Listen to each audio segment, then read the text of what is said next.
Hi there, it's Marfia. Um, it's a Sunday here, and I kind of woke up that I'm knowing that I was gonna do a video. But as I went about my day, I was reading Psalm 17, I should say first, and I wanted to just do a little encouragement to everyone, but specifically to those who have been through some things. I know if you say everybody's been through something, yeah, everybody's been through something, but some people have been through some things that other people do not understand. Pain and heartbreak and heartache that other people do not understand. I'm not talking about your everyday things that happen, which are just can be bad, like divorce, loss of a loved one. Those things are bad within themselves. I'm talking about people who, especially from childhood abuse and such, who's been through things that are still affecting you as an adult today. They still take you down. There are people who've been abused as children who are 80, 90, 70, and the effects are still there. Not just the scars, because scars do not go away. You can always they're always there. They have this silly expression that says "forgive and forget." That's the only half of that expression is correct. Forgive. If you forget, you're suffering from amnesia or some form of dementia. You're not required to forget. You're required to forgive and to let God heal you. And let me just say, talking about God healing, and again, like I said, I'm kind of speaking to people who've been through some things, abuse, especially childhood trauma.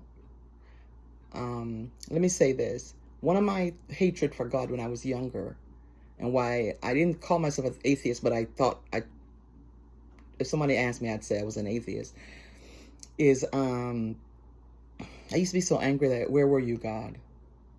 Where were you? Uh, and a lot of times people say, how could, if there's a God and if there's a loving God, other things, bad things happen. Bad things do not happen because there's a loving God. Bad things happen because they are fallen, evil people. Period. We're all born in sin and shaped in iniquity. And what God never promised that we won't hurt and we won't suffer, things won't happen. He promised that I will be there. His promise is I will never leave you. And it took me a long time to come to terms with that. Mostly because I had to work through my anger. I had a lot of anger, not just at people, but at God. I was also very angry at God. And I found out I was mostly angry at God more than people. For some reason, it's easier to forgive the people than to forgive God. But I found out, like I said, that God, He didn't promise me that nothing bad was ever going to happen, nothing negative was going to happen. There would be no pain. He just promised I will always be there. And it's weird because even today, as I go through things, I understand that concept, that I will never leave you nor forsake you. And I'm not saying that I don't have troubles today. I'm saying it's a lot easier to have the Lord to be walking with the Lord, to know He's there, to know He does not leave you, or forsake you for real. Um, I was watching a show called Hoarders, and I know about the show, but I didn't watch it because it's so much to deal with. And to know that there's so many different types of mental illness. That's a mental illness, a level of mental illness for which I have no comprehension. I have a degree in psychology, and I promise you, it was a long time ago, and before hoarding was such a common thing. Hoarding has always been there, but it wasn't as common as it is today. I have no concept of that. As I listen to them speak and such, I am understanding things, but ooh. But the thing that got me, there was this young boy. I think he was 14 years old. His name was Kevin, and I was listen to him speak, and he was living in this house. The garbage in the house was up to the rafters, and it had like a crater. The garbage made like a crater, and but it was still garbage, so they walked on garbage. And the poor child, he was big, he was fat like I am, but it's a kind of fat where you could tell where this child just has nothing.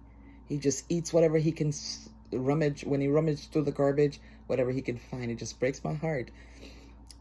because this boy is not going to be 14 forever. And a lot of people who have been abused by people, whether it's sexual abuse, mental abuse, psychological, well, a lot of times the abuser doesn't know that that person is not going to be that age forever. That child is not going to be 2 forever. That child's not going to be 12 forever. That child's not going to be 8 forever.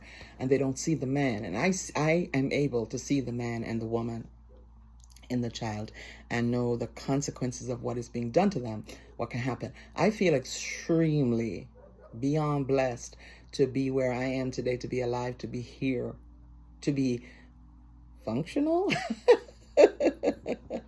I like to call myself normal with quote unquote normal. But everything that I am and ever will be is all because of God.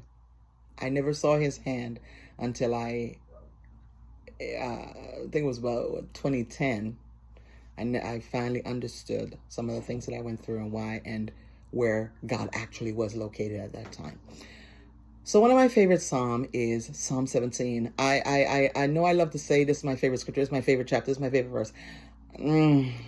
Okay, the whole Bible is my favorite. But I have the Psalm. There's certain Psalms that I am just addicted to. And Psalm 17 happened to be one of those Psalms. And I'm reading it from the NASB. I love Psalm 17.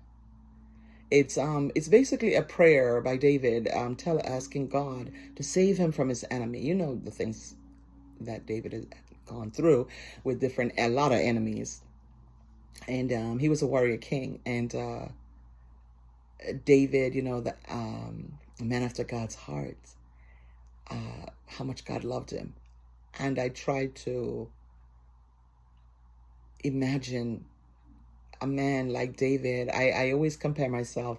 Some people compare themselves to, like I'm a woman, they compare themselves to Deborah. I compare myself to David and Peter. And I compare myself to those people because they're so real. I can identify with them. They're so real for me. Okay? David was just a mess up. God loved him so much, and he called him a man after his heart. And the things that God did for David, it was just, you would think that David would never sin. But oh boy, Peter, I'm like Peter because my zeal for God is real and strong. And sometimes my zeal, I just do too much. Yeah, I get those two men. So I always, if I'm comparing, I'll compare myself to those two men on different levels, bigger picture than that, more to it, but that's not my point. So my point is, this is one of David's prayer when he was crying out to God because of his enemies, because he had so many people coming after him and coming at him, trying to destroy him. And so part of the prayer, in the beginning, again, Psalm 17, he was saying, "Hear a just cause, O Lord, give heed to my cry, give ear to my prayer, which is not from deceitful." And I'm one of those people, I try to read the Psalms every day. Sometimes I read more than one, more than two, more than three a day, because they're prayers. I love prayer. I love praying. I love anything to do with prayers, because I know God hears me. I'm confident in that. And the prayers also give me faith, because again, I'm looking at a person who failed God. I think it's as if David wake up and is like, how will I fail God today? And yet here he is. And so, or was. And so I love the Psalm because they're real for me, nearly every single one of them. Okay? And then, some Psalms are the Messiah Psalm. Those are Jesus's Psalm, so to speak. So anyway, he said, give ear to my prayer that enough. So I take the Psalm very seriously. When I read them, like I'm reading to you right now, I will read it the way it's written. But when I read the Psalm, I will show you how I read the Psalm. Hear a just cause, O Lord. Give heed to my cry. Give ear to my prayer, which is not from deceitful lips. That's how Psalm 17:1 reads. But this is how I read it. First, I pray, and I say, Lord, I'm getting ready to read this Psalm. I pray that it will be a prayer and a praise to you. So then when I read it in as me speaking to God. So I'll say, for example, hear a just cause, O Lord. Give heed to my cry. Give ear to my prayer, that are not from deceitful lips, Lord. Let my judgment come forth from your presence. Let your eyes look with equity on me. I see what I'm saying, so I speak in that way. I don't speak as David would have spoken, because remember, these are David's words back in the day. Okay, some of the swords are, some of the psalms are Korah and different people. This is David. So David is not here anymore. None of these psalms do not apply to David anymore. They have nothing to do with David anymore, so to speak. So I take these psalms as my prayer. This is why before I read the psalm, I always say, Lord, please accept the psalm as my prayer and my praise. Like I said, I'm just trying to encourage, especially everyone, but especially those of us who've been through some things in our childhood, and here we are today as adults. And again, even if we're not in the situation that we're in, I know the scars, and I know where some of the scars are hidden. And there are days when, even I'm 60 now, and there are days when I no longer feel the physical, things, but I can feel them in my mind. I can feel them sometimes. And there are times when I have to be so careful, because the devil can use that thing against you. So these are what I use to encourage myself and remember and remind myself, okay? Because God has blessed me now that I'm able to use the pain that I've gone through to help others. So my healing, I always say, I am healed, I am healing, and I am healing.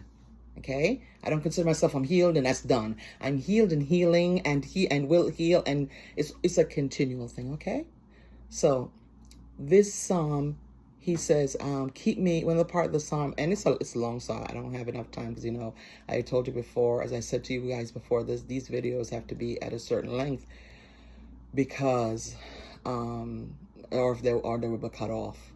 But he's asking God to hear his cry, hear my cry. And I've many times I used to say, why do we have to pray a certain way? God already knows. He wants you to say it. He wants you to say it. So this is one of my psalms that I use, and I don't just use it on the days when I'm feeling away. I use it, period. And it's just a constant reminder that after everything I've been through, despite everything I've been through here, he's always been there. God was there through the pain. He had never left you. Because sometimes it hurts so badly, it's hard to see through the pain. Okay? But I love the part where he says in verse 8, he said, keep me as the apple of your eye. I used to hear that expression when I was a girl. I never asked what it meant. It just was, okay, it sounded good. It sounded like a nice thing. But it's like, the best way to describe it is like the pupil. The pupil. You can't see without your pupil. Okay? You can have the most beautiful eyes in the world, and if you don't have, your pupils are not working, you have no eye. Keep me as the apple of your eye. I think that is, I love it so much. And again, I said, I just want to get a little encouragement, let you know. He's there. He's never left. And here's the good part. Here's another really good part I like. Read the whole psalm and just be encouraged by it. But when you read it as David would have spoken, but read it for yourself, okay? Where it says, in verse 15, he said, as for me, I shall behold your... Well, let me jump one ahead so that this will make sense. 14, for men, deliver my soul from the sword of wicked men with your hand, O Lord, from men of the world who have their portion in this life. See, our portion is not in this life, okay? But it says, as for me, I shall behold your face in righteousness. I will be satisfied with your likeness when I awake. As for me, I shall behold your face in righteousness. I will be satisfied with your likeness when I awake. That, the very first time I ever saw that, I remember I cried a part of the morning. It was so encouraging. Like I said, I've known some of you have been through some things. This is not a lot today. I just want to let you know he's never left you or forsake you, and he's always there. I always consider those of us who have been through some things special in God's eyes. I'm not saying other people aren't. I'm saying those of us who have been through some things, I always consider us special in his eyes. So be encouraged. God loves you. He's not left you. When you read the psalm, read them, make them personal. Okay? God bless you.